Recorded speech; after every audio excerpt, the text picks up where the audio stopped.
Projects are the top-level folders of the uPerform website. Project folders can be created by the system administrator. They can be created for software applications, departments, regions, etc. One of the main considerations for creating projects is the audience for the content in the project.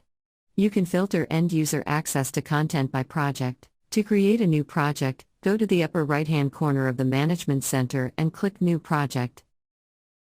Enter a project name into the name field.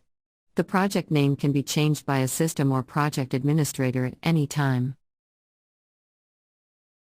Enter a project description in the description field. Adding a project description is optional.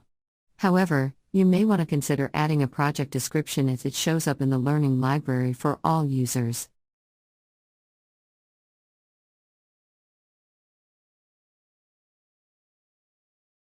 Click Save in the upper right-hand corner to create the project. The uPerform project may take a few moments to be created.